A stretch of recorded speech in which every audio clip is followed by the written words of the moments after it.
Hi there, it's Angela D'Souza here from Women's Business Club, and I just wanted to share something with you, something that dawned on me this minute, and I couldn't wait to share it with you. I've had a dream. I've had many dreams. If you know me, I'm a dreamer. My head is a wonderful place, I always say. But one of my dreams, ever since I can remember, since I was a little girl, I wrote my first book when I was very, very little, and I've loved writing and written many, many books since.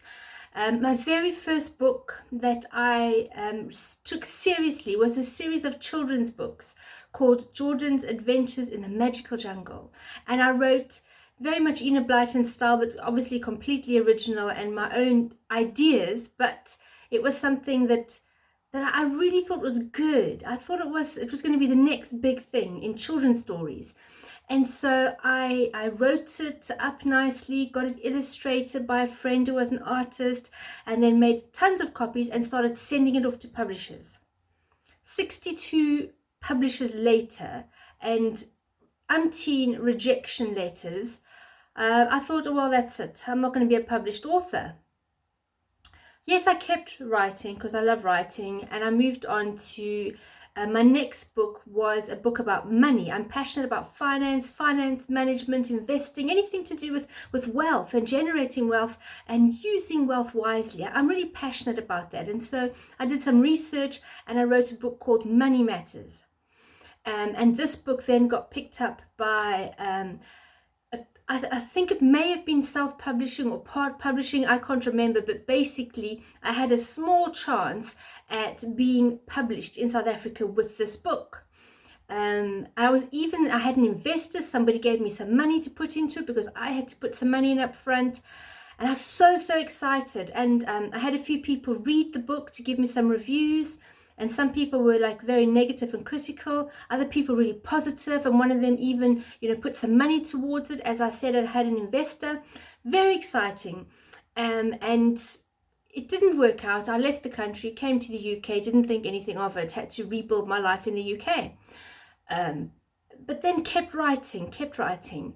And I wrote another book. I wrote a book which was very much my story, my life story. It read more like a confession, somebody once said. I kind of confessed all the bad things I ever did in my life and felt guilty about. Not a very nice read, I imagine, for anyone. And I called the book, I Hate Myself, Now What? And it was an account of all the bad things I'd done in my life and how much I came to hate myself as a result. And how I was on the journey to finding freedom. And again, got a few people to read it, and it never went anywhere. I never actively dreamed of being a published author, I don't think. I don't think I set out and said, I'm going to be a published author. I just loved to write, and I knew that I wanted to write books, and it would be fantastic if they were published. But it wasn't a well thought out dream. I wouldn't say that I had this strategy and this plan, but it's something that's always been inside of me. Anyway, a few years later, I thought, okay, I'm going to make a proper go of this. And I turned my first book that I called I Hate Myself, Now What?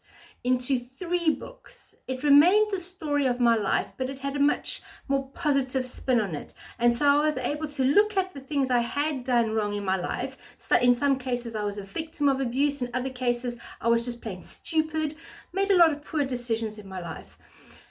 But those 3 books then became focused on a particular theme and had a very positive outcome in that I would share tips on those themes of how to overcome these issues that I had faced. So the very first book I ever published, self-published book, was Hope's Journey. And Hope's Journey focused on the parts of my life that dealt with mental health, suicide, depression, and that sort of theme that ran through my life, and how I came out of it and how I beat it, and then some top tips for people struggling with that, as well as tips for families or loved ones who want to support somebody who's struggling with their mental health. And so that was my very first book. And it was launched, I believe, in October 2010 or 2012, somewhere around there. Sadly, very sadly, on the same day of the launch, a lady jumped off the car park in Gloucester and committed suicide. And it was very sad, but it made me all the more determined to get that book out there to help people. And so my experience with self-publishing was, I wrote the book, I asked some friends to read it, and I found a printer, and I got them to print out 100 copies of this book, and then I was going to sell the 100 copies. And then I found a way to get it listed on Amazon through I bought a barcode, and I bought an ISBN, and just really had no clue about what I was doing, but I knew that I wanted to get this book out there. It was really, really important. And anyway, one of my friends piped up and said, have you heard of KDP? And basically it's the Amazon platform for self-publishing. Actually, at the time it was called Create Space. I was like, no, I've never heard of that. Long story, short version, I discovered that I can self-publish through Amazon, get my books instantly available on Amazon, on what's it called? You only print the amount. Oh, it's totally slipped my mind. Anyway, basically, I didn't have to buy any stock. A print on demand. That's the word I was looking for. So basically, it was a print on demand platform. I didn't have to buy 100 books and sell them. I could just put my book on Amazon, and I was able to then take orders through Amazon. Amazon did the postage, Amazon did the printing. I could even do an ebook, a Kindle book, put that on Amazon. It was absolutely wonderful to have this platform that was so easy to use and no cost. My first attempt at publishing my book cost a lot. And let me tell you something, the cost wasn't just financial. Let's start with one positive. The day that my book arrived, my very first book in print, after years of writing and dreaming, my very first book in print, I opened the box from the printer, I put the book in my hand, and I burst out crying. It was such an emotional experience. I burst out crying. I called my husband. I said, darling. And he was panicking. Like, what happened? What's wrong with my wife? He was really worried that something bad has happened because I was so emotional. I couldn't get my words out. I couldn't speak. Eventually, when I managed to get the words out, I was able to share with him that my book had arrived. My very first book. Oh my goodness, I'm tearing up just remembering that moment. My very first book had arrived, and it was so special. That's the positive. The negative is I never had an editor. I never had a, proofreader. I printed this flippin' book. Now, I don't reread my stuff. I see what I think I wrote. I don't see what I wrote. So if I reread my stuff, it doesn't make a difference because I can't see the mistakes. Anyway, after sending this book out, this beautiful printed book that I was so proud of, after doing a book launch at a local bookshop in Cheltenham and selling through the bookshops a whole bunch of copies, after all of that, somebody contacted me, a friend in Australia, and said, you know that this book is full of spelling and grammar mistakes? My heart sunk. My heart, oh my goodness, I was so embarrassed. This book was out there now. This book was promoted. I'd done a press release. It was in local bookshops. And it was bad. It was bad. And I was so embarrassed. What happened? Well, what probably happened was either I sent the wrong version to the printer and they literally printed the bad version, or it was still the version that I deemed to be the final draft, but I'd missed all the mistakes, and my friends who read it for me had obviously overlooked the mistakes as well. Nobody can pick up everything. And I printed this really unprofessional, terrible version of my very first book. And so that was hard. But what I did was I got a few more friends to proofread. They did pick up a ton of mistakes, which I corrected. And then I started using the Amazon platform, Create Space. So I didn't have to reprint. I did have to throw all my very first copies in the bin. That was sad. But then I just did print on demand. And my second book came out called Secure on the Rock, and that was the second installment of the 3-part series where I spoke about a little bit my background of my dad abusing me and my problem with father figures, etc., and how I came out of it actually becoming secure. The result of it was a crippling insecurity, but how I dealt with that. And then a few months later, my third book came out called Passion and Purity, and that was all about sexual abuse and sexual promiscuity. And it's all very much about purity in that area. again, how I dealt with that and came out of it a much better, stronger person. Anyway, I'm not going to tell you all about the books. The point is, I took my first story, made it into 3 books around a particular theme, and grew and developed with my journey as an author. And so I discovered self-publishing, and I was over the moon. And I just became a prolific author. I started releasing 1 book every 3 months.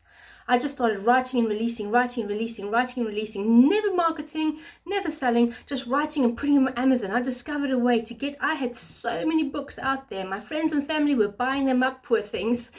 And it was just, I loved it. And I felt like I was producing books and I was living the dream, I was being an author. But in the back of my mind, I was like, I'll never know if I'm any good. It's just, I'm not making any bestsellers list. I'm certainly not selling many at all, other than bread and milk money. And no publishers ever picked them up. Every now and then I posted a few off to a publisher to try my luck, but no, nothing. And so I carried on. I just did it for fun. I realized I wasn't going to ever become a great author or do anything significant with it. My 29th book, I decided I'm going to really invest in this book. This book is important to me.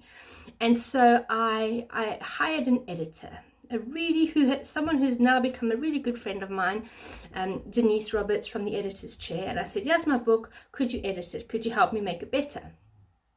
She was absolutely amazing. She took my raw work and she turned it around, and she did above and beyond. What I paid her did not at all cover what she did for that book. And that book was I Did It in My Pajamas. It was my first, what I call proper book, that was done really, really well, and were invested by a professional, something I could be proud of. And it covered my first 3 years in business. It covered my journey as a businesswoman. And the lessons I learned, how I struggled through various things, being a mom, having no money, struggling with mental health and all sorts of things. And so that book, I thought that was it. I've made it. I've got a proper editor now. My book is going to do something. And I marketed it, and I worked on sales, and I did a launch party where everyone had to come in their pajamas. We had loads of fun. But still, I had almost forgotten that there was that little dream of being a published author. Like, it's not me, it's someone else saying, I believe in your book, I'm going to publish this book and put my brand to it. And so I went back to Denise with another book I'd written, Stop Running to the Well, and I asked her again, would she please edit it and partner with me on the book. And again, she did an absolutely fantastic job, went completely above and beyond, more than any other company, any editor would ever do. I promise you, the amount of work she put into that book, it should probably be her name on it and my name in small. Like, seriously, I cannot stress enough the value of getting a professional behind what you're doing. You are good at what you do, and they are good at what they do. And this doesn't just apply to writing a book. This applies to any area of life. If you're building a website and that's not your expertise, get a professional copywriter for your copy. Get a professional photographer for your photo. Get a graphic designer. Get a web designer. You're good at what you do. Someone else is good at what they do. And together you can build something brilliant, something excellent. But if you tried it all yourself, you're not going to get anywhere. Now, fair enough, you may not have the budget. And so you might have to build your own website at first. But have the goal of replacing what you've done that's not your expertise with expert content or images or design or whatever. As soon as you're able to put the budget aside, it is worth it. I promise you it is worth it. So the reason I jumped on this video this morning, so excited to share, is that I didn't realize that when my latest book got published by a publishing house, that made me a published author. I've got 29 books out on Amazon now. It was just another book to me, until I realized, you know what? This is the dream. This is the dream. I always wanted to be a published author, a real author, not just promoting my own work in self-publishing, but having a publishing house publish it. And, the reason I wanted to talk to you was not about the fact that I'm a published author, but it's the fact that sometimes you dream for so long and you work in a dream for so long that when it happens, you don't even realize it. That's where I'm at. Not only that, but in about 4 minutes time, I'm about to go live at a global summit where I'm speaking to event organizers and companies across the globe. And I realized that was my dream, to be a global voice, and it's happening in 3 minutes time, and yet it feels so normal. And I didn't realize, you know what, I'm a published author, I'm a global voice, this is the dream, I'm living it. And I never even realized it. Today could have just gone by like any other day, and I wouldn't have known that actually I've achieved 2 major dreams. And so I want to encourage you within the next 30 seconds, because I can't say anymore literally, but I want to encourage you, don't give up on your dreams. And don't remember to celebrate every small win, because the big win is made up of all of those small wins, so much so that you might not even realize when you've hit the big win. So celebrate every step of the way. Now, I really must go, but I will talk to you more about this. I would love to share more about this with you, about business in general, dreams in general. But I have to get off and go and be a global voice. Woohoo! Bye.